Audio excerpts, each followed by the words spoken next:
Good morning, everyone. I hope you can see and hear me all right this morning. And hopefully you all joined the session this morning without any technical hiccups. Lovely to be with you on this Friday morning. And we're going to have one last session on the theme of practicing samadhi, practicing the art form of calming, soothing, nourishing our minds into stillness.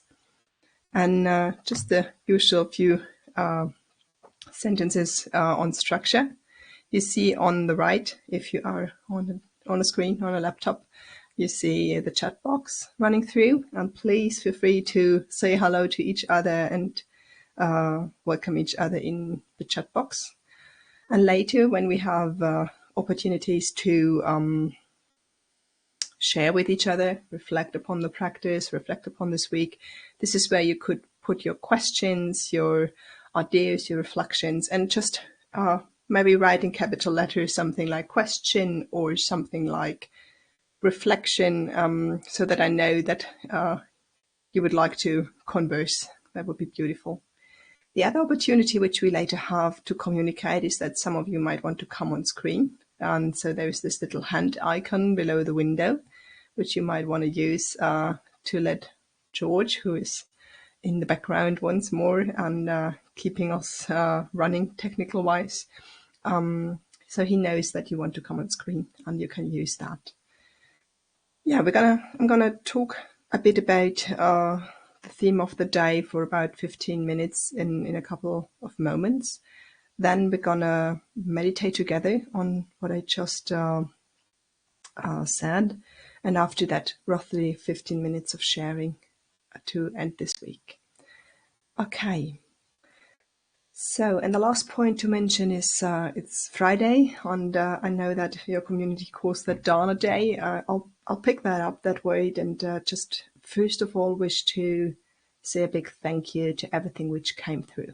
Yeah, and just I'm in love with this concept of Dana, to say we're going to support each other for as much or as little as we can. Sometimes we can share more, sometimes we can share less, but the community as a whole is keeping those sessions in Sangha Life running for quite a while and offers their generosity to those who can't contribute as much at the moment. So you're not only sharing with Sangha Life and the teachers, but you're also sharing with those who might not have the financial capacities at the moment to probably pay for a pay for a full-blown course or something. So that's really a beautiful concept, and it doesn't really matter how little or how much you want to share.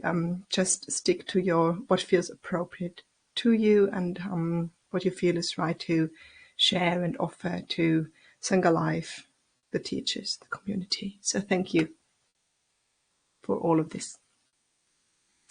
So let me start on, where's the button here?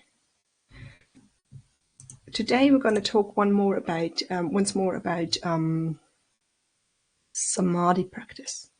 And I hope I outlined a way to practice samadhi, the practice of samatha, of calming, soothing, unifying, collecting the heart mind over the past couple of days, which felt accepting to this mind, however it might be this morning, tired, agitated, grumpy, fractured, or just calm and easeful. Yeah, an accepting way towards the heart mind, just how it displays whenever you start your practice. I hope I also emphasized enough that we cannot make a calm mind happen. We can do so over short periods of time with a lot of effort and willpower, but eventually this willpower, it's a very small capacity we actually have. It will snap, it's empty, and then we will often feel resistance towards our practice. I don't want to practice with so much effort and pressure. Yeah.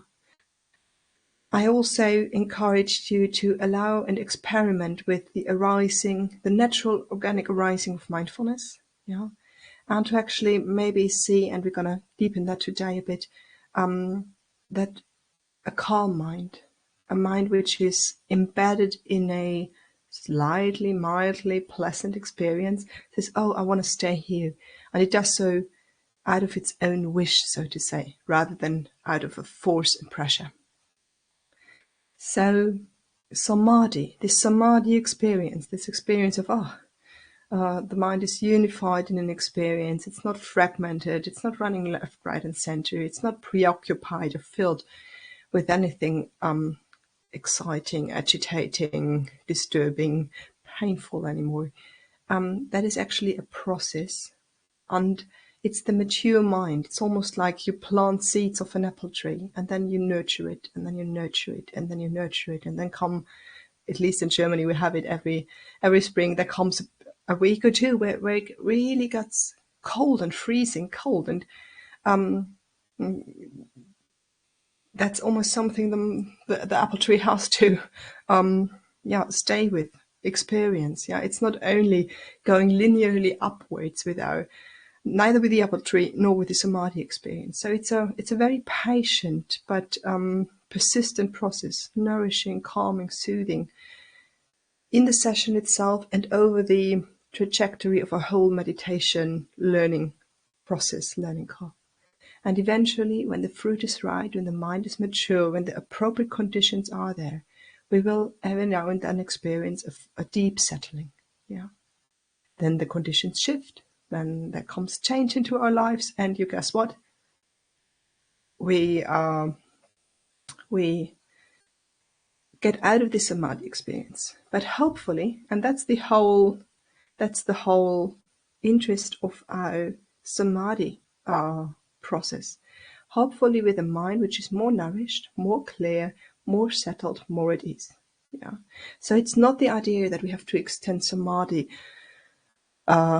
into our daily lives and rest in samadhi for extended periods of time. I mean, even the Buddha in the discourses said that the longest he experienced this was for 7 days, and then even for him something else came up and arose.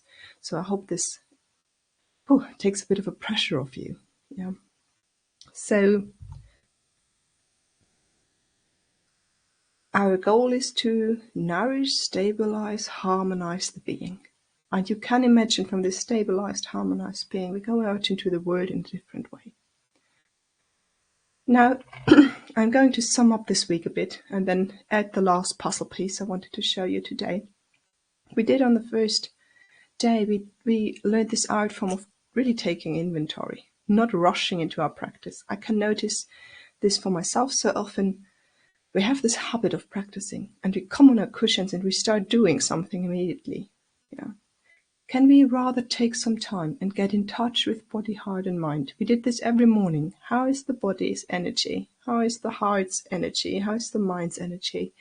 So that we take inventory of that which we are meeting today. Not an image, not an idea of what we're meeting, but actually getting in touch. And this might help tremendously to overcome any experience of any expectation of what should happen in our practice today. I might notice today the body is so achy. It will not be a good place to settle my attention into, because it feels raw, it feels vulnerable, it feels tight. And I notice as soon as the mind comes in touch with that, it almost bounces off into thought. And we learn to see what we need to take care of rather than work against. Change our perspective, becoming caretakers rather than ambitious meditators. And maybe over time there builds some experience, some wisdom to say, I remember from past meditative experience, this and that works best for me if I experience such an energy in the body, the heart, the mind. Let me try that out. And this will be the bridge to the beginning of our practice. So the second aspect is always to calm, soothe, and nourish the body, practicing the art of relaxation. And really the art of relaxation extends the sitting posture. It extends the breathing. It might be in movement. It might be in dance. It might be in going outdoors for a walk. What is authentically relaxing to this body and this heart mind? Not the one we'd rather have, but actually this body, this heart mind. And then can we be so mindful that we can celebrate every layer of tension which falls away, lightens, dissolves, and to find really pleasure in that. It's not waiting for the perfectly settled mind, the perfectly grounded body, but can we be so mindful that we notice layers and layers of tension dissolving, getting lighter, and almost celebrate the small, small steps towards samadhi. And this is something we did yesterday too. In order to support that, in order to calm, soothe, and nourish, actually, we cannot actually in the beginning place the mind on a calming, soothing experience and expect it to stay there. It will, just because of the conditioning, it will hop off into all directions, and that's okay. And I invited you yesterday to think about a different perspective of practice, is to say, feed it small impressions. Feed it small impressions of that which is peaceful, stable, calm, spacious, warm, caring, etc. And then it drifts again, and that's okay.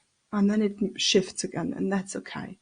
And when mindfulness reestablishes itself, another small impression, yeah? So that we don't work against the mind, so that we don't bring up too much pressure in all of that. And the third step then, yeah, it's a very organic shift now. The third step is that we dive deeper and deeper into well-being. Yeah, with all this feeding and with all this celebration of layers of tension which dissolve, what becomes more and more available over time, maybe not in every sitting or in every practice, but over time, will be our capacity to bring attention to that which has a slightly pleasant or just okay sense to it. Yeah. In the beginning, that might be sensual input, what I hear, what I taste, what I touch, what I smell. Samadhi practice, by the way, could start with a hand massage. We had that. Just massaging our hands or touching the body. Or even samadhi practice could start with having a meal and dedicating time to really celebrate the small tastes and different textures in your mouth. Yeah, that could be a beautiful entrance to samadhi practice. Some other things might be an imaginary or more thought-reliant practice, like metta or mudita or gratitude practice can be, where you deliberately imagine something, bring some person in the front of attention, yeah, and celebrate that there. That can be a very helpful entrance door. I mentioned movement, I mentioned just any relaxation practice. And then the art is to savor that, yeah? Relax, nourish, calm, and then savor any form of well-being which comes out of that. And it might not be a total whole body well-being experience in the beginning. Sometimes it's just like on the tip of the finger. It doesn't really matter because our attention has the capacity to make even that small pleasant experience on the tip of our finger to highlight that and to almost let it grow in the amount of space it takes up in our attention. Yeah, we can feel into that and allow it to take up a lot of space. So this might be helpful entrance ways in the beginning to bring attention to that which brings well-being. And later you might notice that we can draw well-being from aspects of the heart mind itself. Now that sounds really complicated. So I'll make an example. You might notice that in the beginning there is shifting and changing, pulling and pushing going on in body, heart, and mind.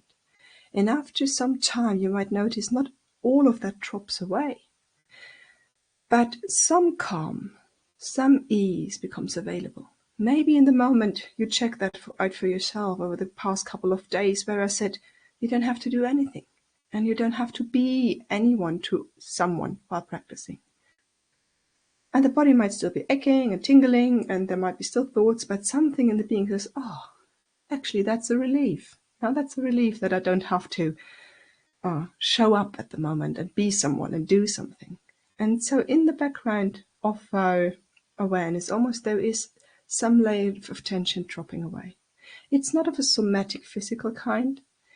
It's in almost, it's in the heart mind. It's felt as a mood or a layer of mood. It's felt as a feeling, and we can tune into that as well. Yeah. Very often, this is in the absence of something. Yeah, we can feel out the less tension, the less wanting, the less often pushing and pulling. And in the absence of this wanting, pushing, pulling, tension, the spaciousness which becomes available, that can have a very cool, calm character, which you can almost feel out and mirror back to the heart mind. Yeah. So there are many, many different kinds of well-being. Yes, there is the prickling joy and the happiness.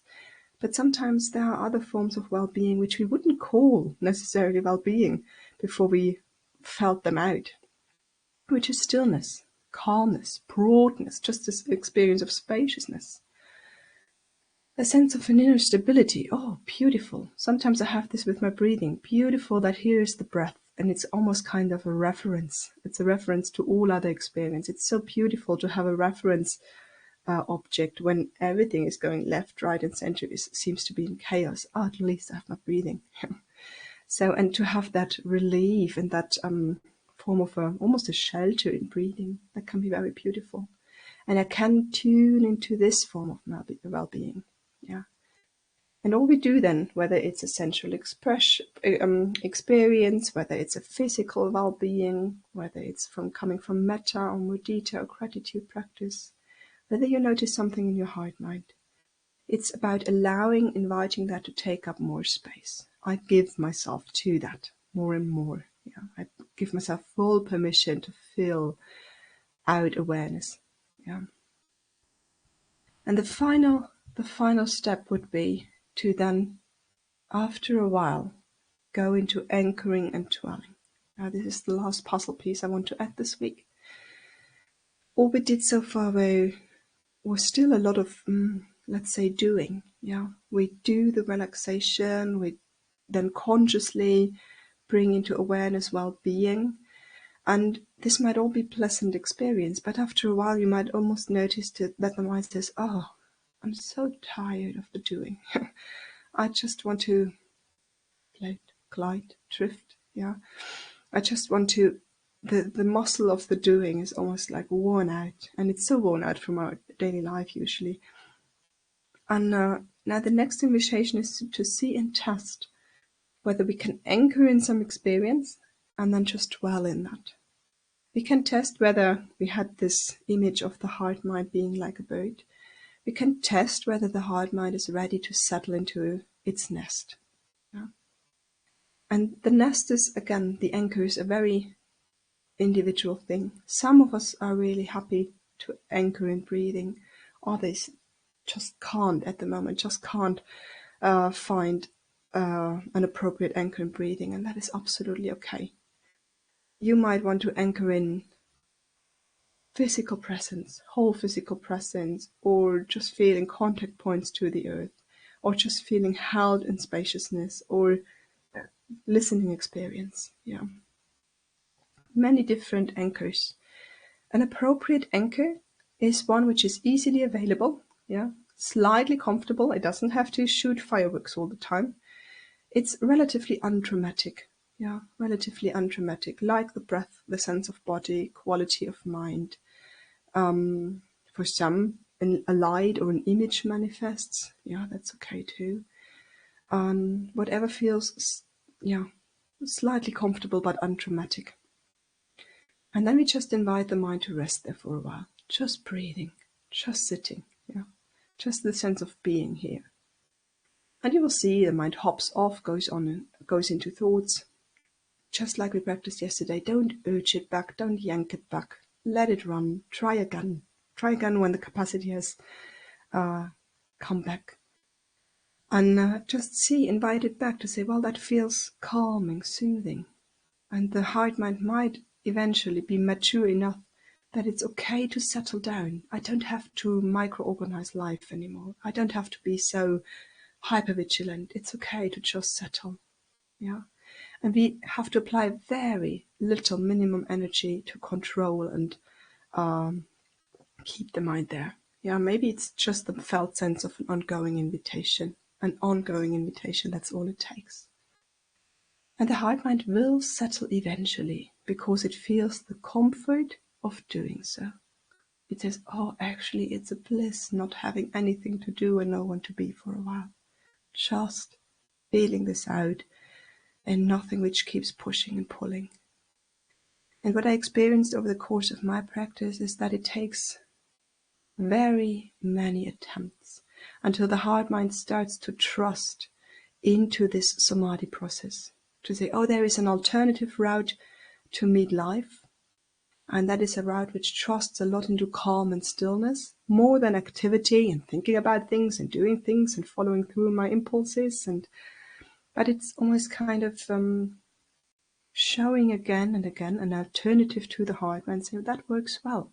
Trusting in calmness and stillness works well. And the mind is very suspicious in the beginning, saying, I don't believe that.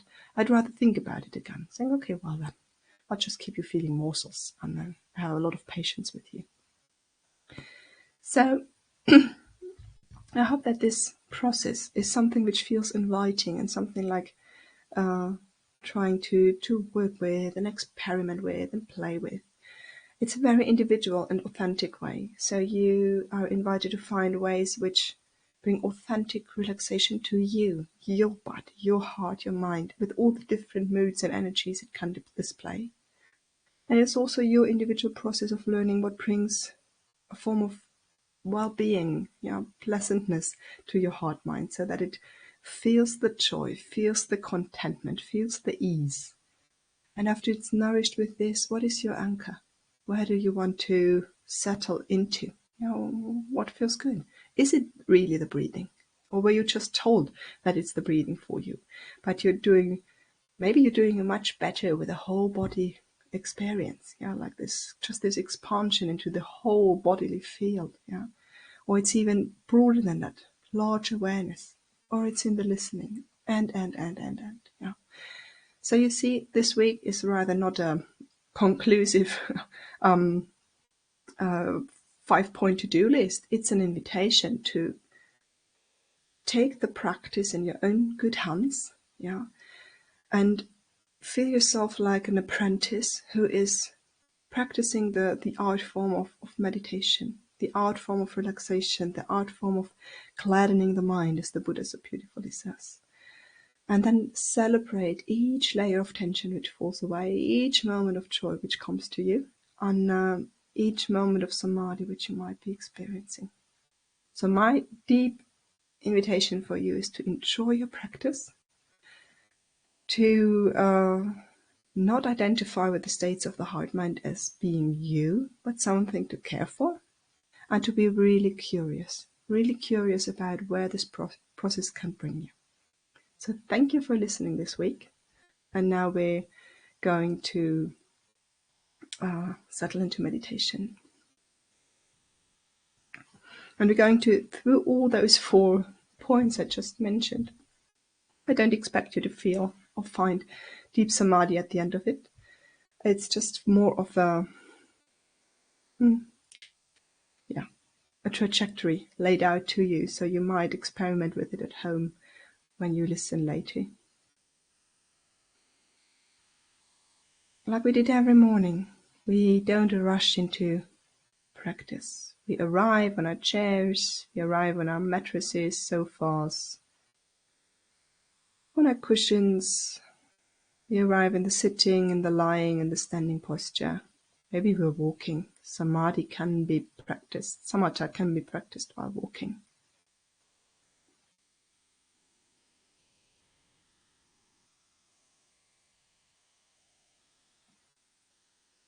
And now we might just notice this little desire within us. Oh, I wish to experience this.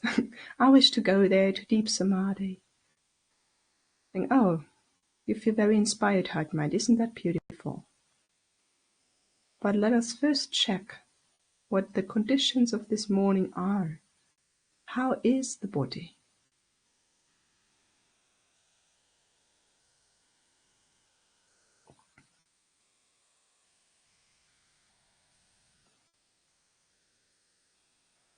maybe after doing this for 5 days, you might notice that it's slightly different each time we come here.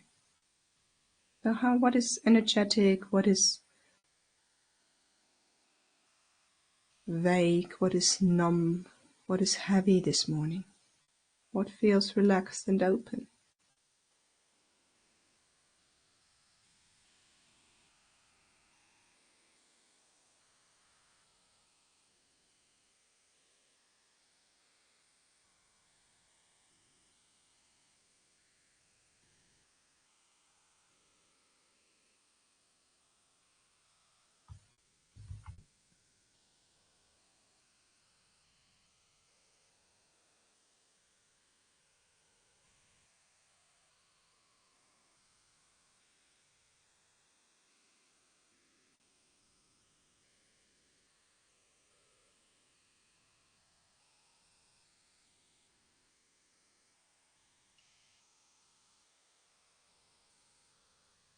And what about the mind, the realm of thoughts and thinking this morning?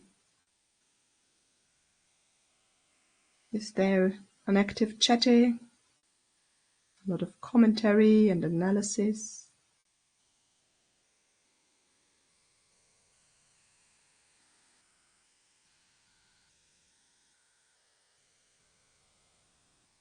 Or maybe a layer beyond that, just a lot of impulses to think something, as if the mind is bubbling with potential for thought.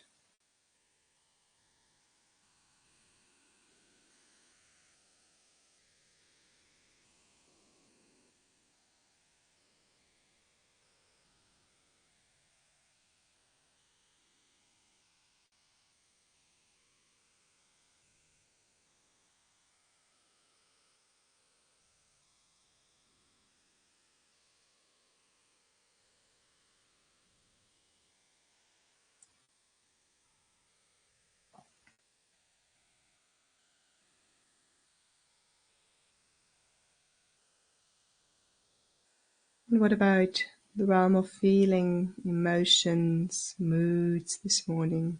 Anything obvious? Or anything subtle which you can't quite give a name or point to because it's too vague?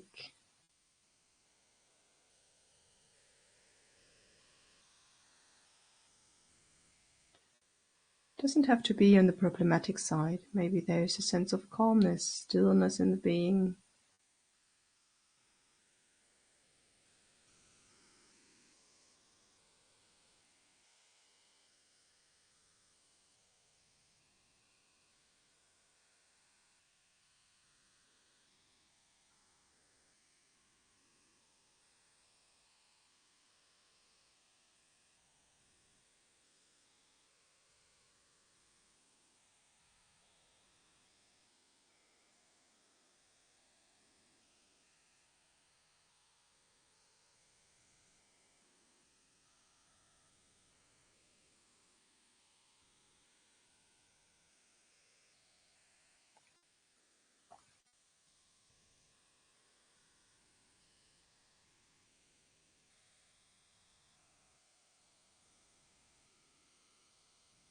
And finally, we explore the quality of our attention this morning. Just bring it to some place within the body, maybe the hands, the feet, maybe the breathing. If your body does not feel safe, you might be looking at something or listening.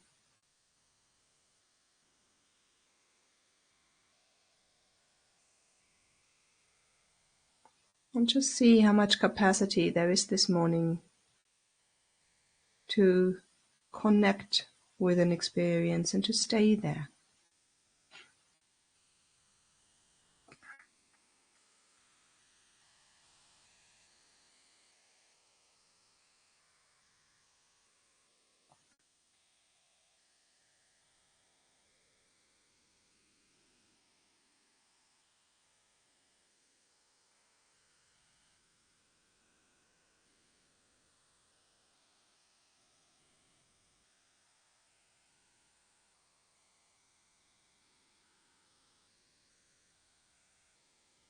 Good. Now we've taken inventory. Remember, none of that describes you. That's just how the heart, mind, the body show themselves this morning due to the causes and conditions they are impacted by. Not who I am, not mine, not I.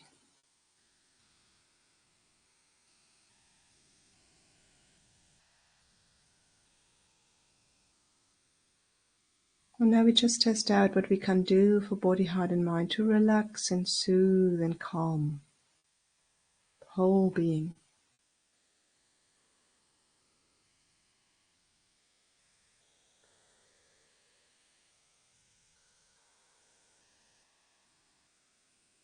Maybe we start with just holding it for a while and caring attention. Just this warmth of the mindful gaze, as if someone is looking at this body with caring, warm eyes being fully held. Or you imagine that warm light or warmth embraces the whole body.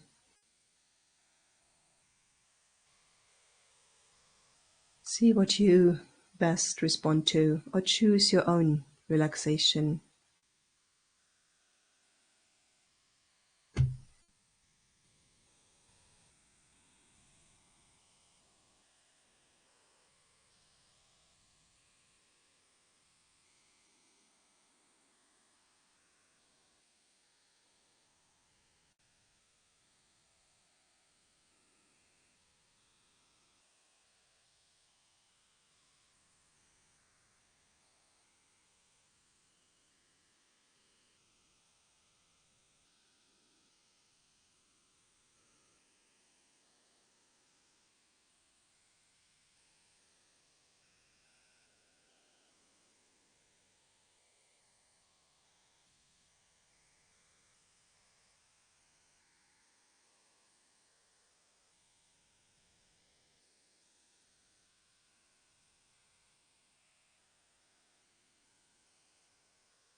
Maybe it feels appropriate to take a couple of nourishing, really nourishing breaths.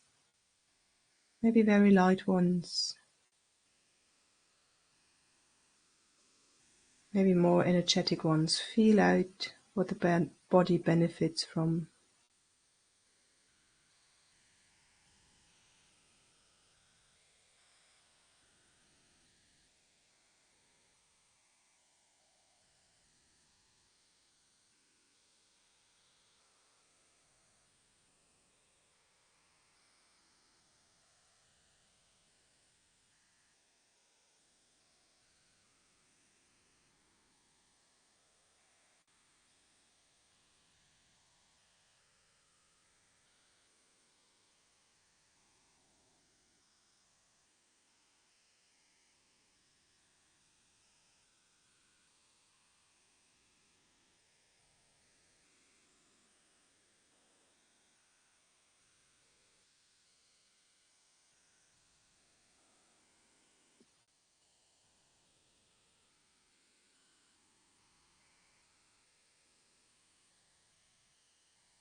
If you notice breathing is laborious or putting a strain on your attention out of habit, let it go.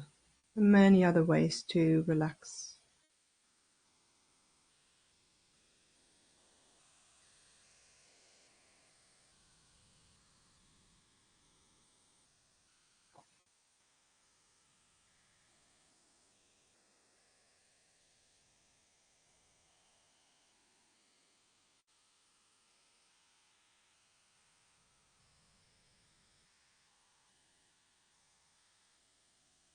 Maybe your body is aching this morning and it's not easy to relax at all. And we almost bow to that which is aching, hurting, raw, saying, yes, I know you're here. And out of care for you, in order not to fall into aversion, contraction, I shall allow you to be here and pay attention to small layers of tension which dissolve. That will give me the capacity to be with you and hold you. Maybe there is, right at the borders of awareness, some ease, something relaxing.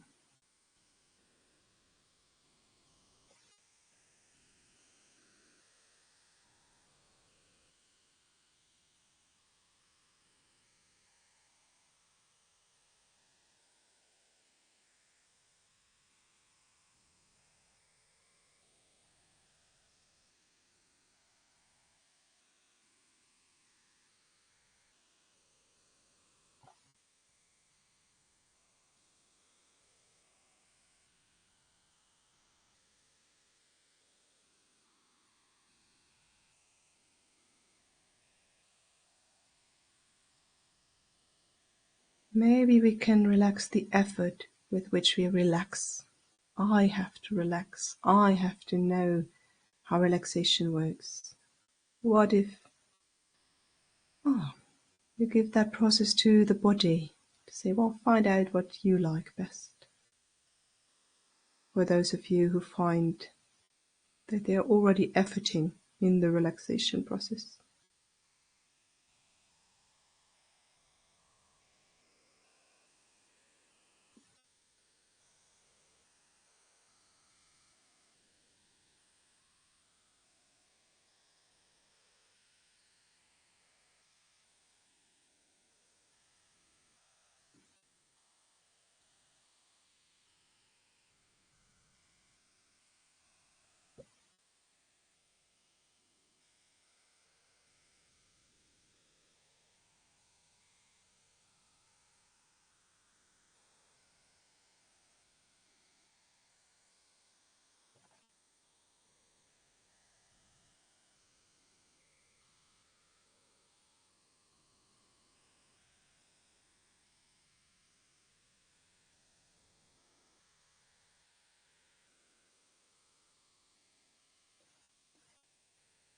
And now we see whether we can find something gently, mildly pleasant in this whole field of experience. If you want to stay with the relaxation, please go for it.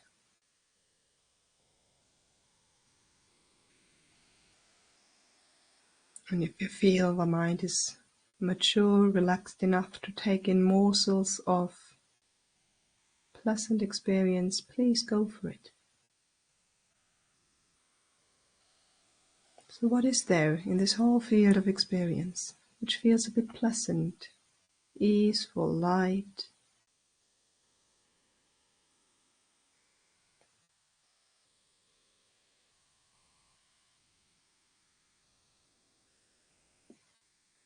And I'll just stay with it. Show it to the heart mind for one inhale and exhale, and then allow the mind to drift again.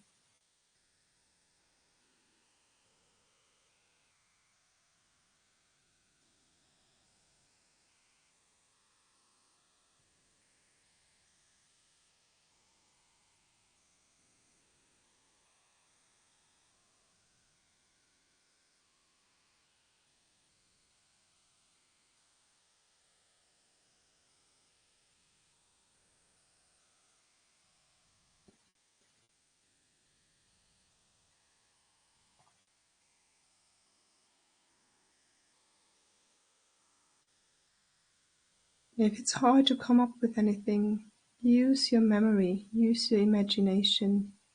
Just a friendly encounter, a beautiful image. In my garden, the flowers are coming through. I feel a slight joy if I think of them, and I savor that joy. The image vanishes into the background. I savor the joy which lingers.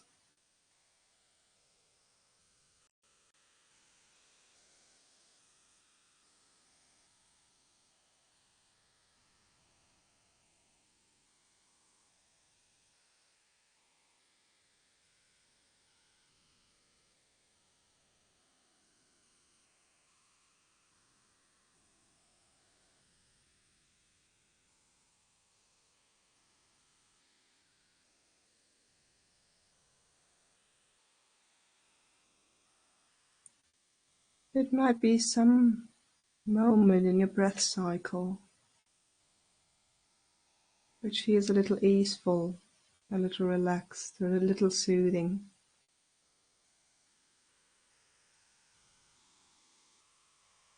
And you can invite the mind to come every time and visit this pleasant, mildly pleasant or neutral experience. Look at that, and then you're good to go again.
Now we just see whether our mind is ready to settle.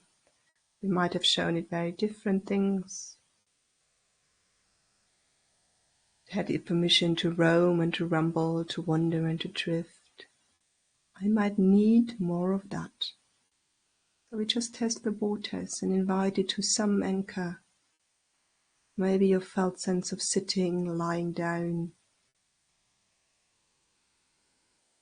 Just this physical presence can be your anchor. Maybe you want to come to the breathing. Maybe you want to stay with just listening.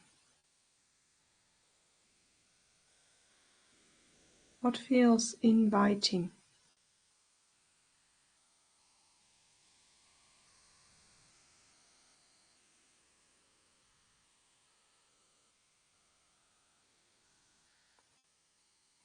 And then invite the mind here to settle, to connect with this experience.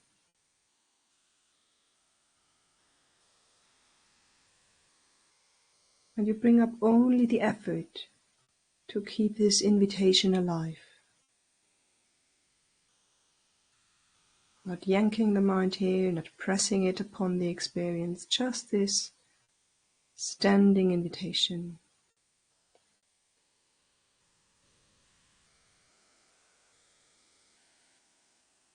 Just see how the mind reacts to that. Is it mature enough? Is it ready for that?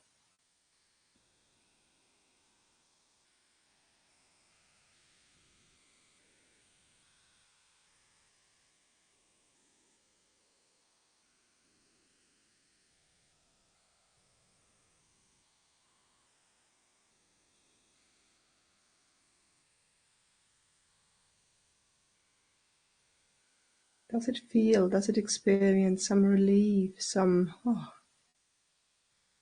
calm contentment in saying, oh, so simple, I'm allowed to become so simple.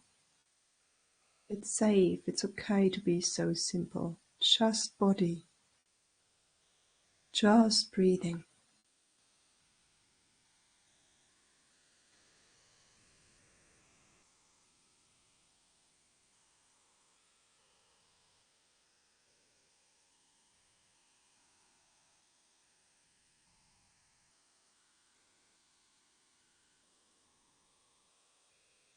Maybe it's not, and that is totally okay. Think, oh dear body, I recognize you're not ready. Let me support you with more relaxation, feed you more morsels, impressions of ease, joy, calmness, warmth, care. At this point, for the next minutes, please choose what feels appropriate to you.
And then we bring this meditation to an end, very gently starting to move fingers and toes.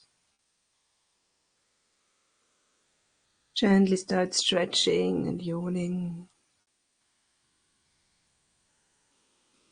sighing, breathing appropriate breaths into our lungs and bodies.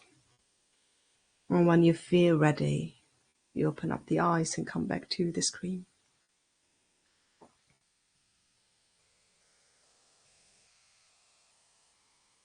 So I hope this has been a week, an inspiring week to rethink maybe a couple of assumptions about practice or ways to practice with what is appropriate effort in your practice, and how to approach the depth which meditation can definitely bring to us in respect to our heart minds, however they are. Yeah. So I wonder whether you have any questions now at the end of the week. You can put them either into the chat box, or one or two people might want to come live, and there's the icon with the hand to do so.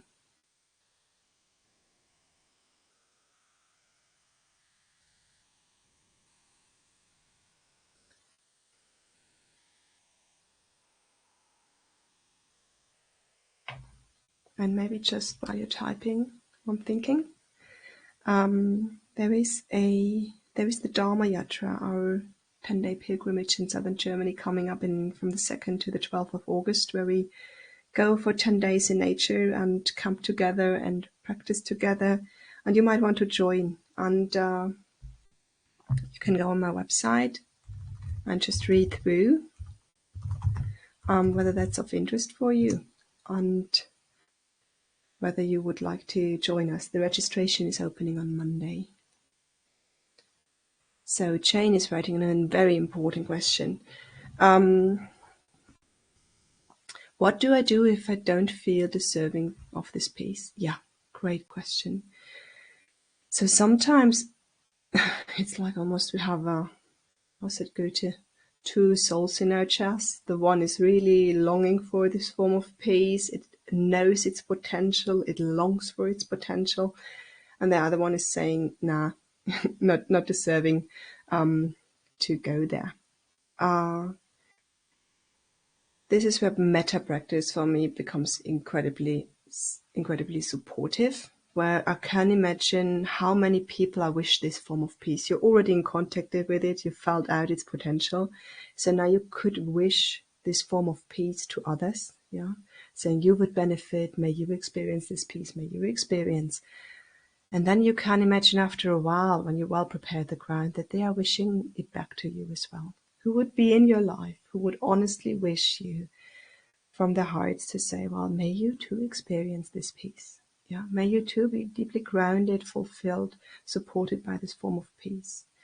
So that this wall, yeah, which is a very interesting wall. Why am I not deserving? What do I have to do in order to be deserving? And we very quickly notice this is a bottomless hole. Yeah, it will never allow us, never give us permission.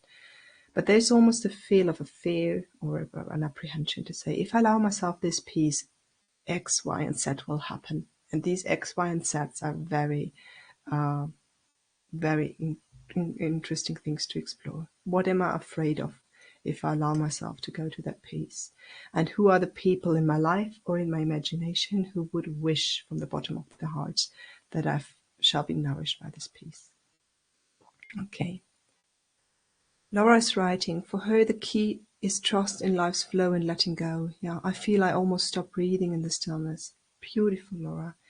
That is a beautiful sign. Our experience becomes more and more subtle. Yeah, the intensity of life kind of drops away, and that is a form of a liberation at times in and by itself. And yes, it's a deep form of letting go. I mean, look at what the mind has to do with this practice. It has to trust into the stillness. It has to give itself permission to stop being vigilant, to stop being managing life, and trust that it will not turn out in complete catastrophe. It's a lot to ask from the mind. Yeah, but we usually use its capacities to manage and keep us safe, and all of a sudden we're saying, "Oh, just come to the breathing," and that is an incredible act of trust. So no wonder that we're not immediately able to do that. Yeah. So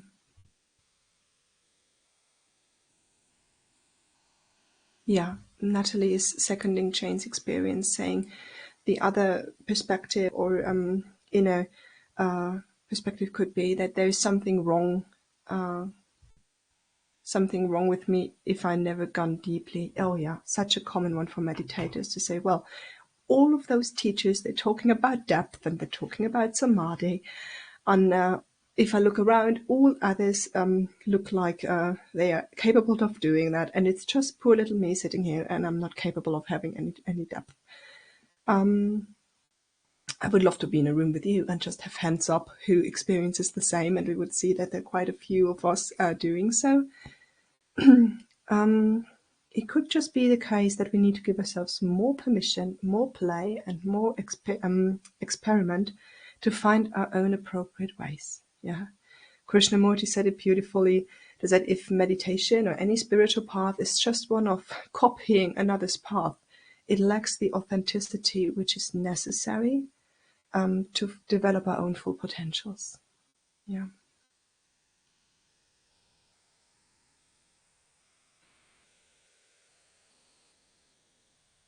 Yeah, Catherine is saying that she has been only able to dip in bits, and I think that's actually okay. Such 20 minutes of talk from me or any other teacher are an overload of information, and I love much more this idea of dipping in the big toe and then taking it out of it one poor piece, one morsel of inspiration, and practice with it. I love to have this balance of 15 to 20% of inspiration in my practice and 80% of experiencing it, seeing what it has to do with me, how I need to adapt it to this heart, mind, this body, this life. Yeah. So to have a healthy balance between the inspiration and the practice. And sometimes this only dipping in might actually be the right way to do it. Patricia is writing, seeing that flowering in practice has been dwelling in joy intimacy in life. Yeah, so if I understand correctly, Patricia, it's this emphasis of gladdening, of permission to experience, even look for or emphasize joy, which is so fresh to our practice at times. And at the same time, it's right there. You look into the Majjhima Nikaya 100 18, where the Buddha speaks about meditation on in-breath and out-breath, the famous Anapanasati Sutta, and it's right there in the center, yeah, where you say, gladden the mind, find the joy, find the contentment, bathe in that, soak that up, and then stillness, calm, and settling will come as a natural product. It's not something which I have invented for in order for you to feel good this week, so, though I would love to do those things, but it's something which is deeply rooted in our practice. Monica is writing that this has been a week of relaxing and releasing into meditation in ways that can support us in the many challenges of life. Beautiful that you see that, Monica. It's just this working with the heart mind, and every bit of layer of tension, contraction we take away will spill over into our day-to-day lives. This is where they really connect. It's not a meditation for ourselves, indulgent on the cushion, and then the mind, just like Jane and someone else reported, can become so harsh upon us.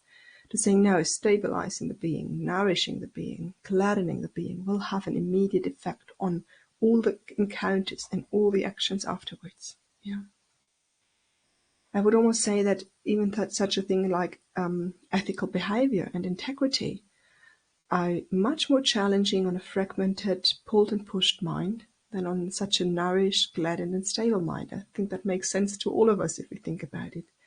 So it's almost like the ethic and the samadhi are so closely linked. It's just beautiful how you're comforting each other in the chat. That's like something I really enjoy listening. So any more questions or anyone wanting to share something?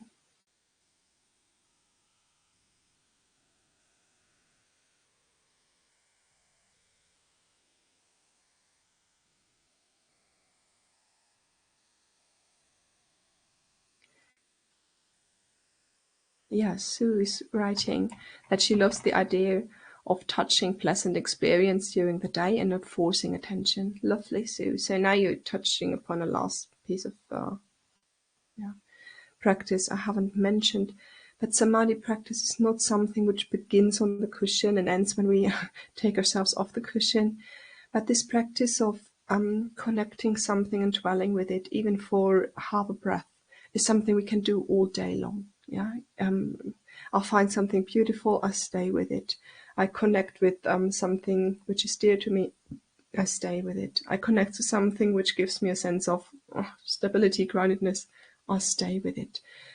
And it's this feeding of morsels of helpful, healthy, safe impressions over the entire course of the day, which will make a huge difference. Yeah, huge difference to our well-being and stability. So, it was a pleasure to be with you. If you would like to contact, have questions afterwards upon your meditation practice or on this week's practice, life in general, I'll see what I can do. Please feel free to send me an email. I'll be always happy to be in contact with the Sangha. And I'm looking forward to seeing you on the upcoming sessions. There's a day of practice coming up where we talk about the different the difficulties and the challenges in our practice, and we need to have open and honest conversations about that. And we will have sharing groups, and then we can admit to each other how often we sit on the cushion and we can't reach that depth. The mind is all over the place, and I hope we have a very compassionate space to share with each other then. Okay, thank you so much for coming. Thank you for all the donations you have sent in the past and this week. And I'm looking forward to be with you again. Thank you.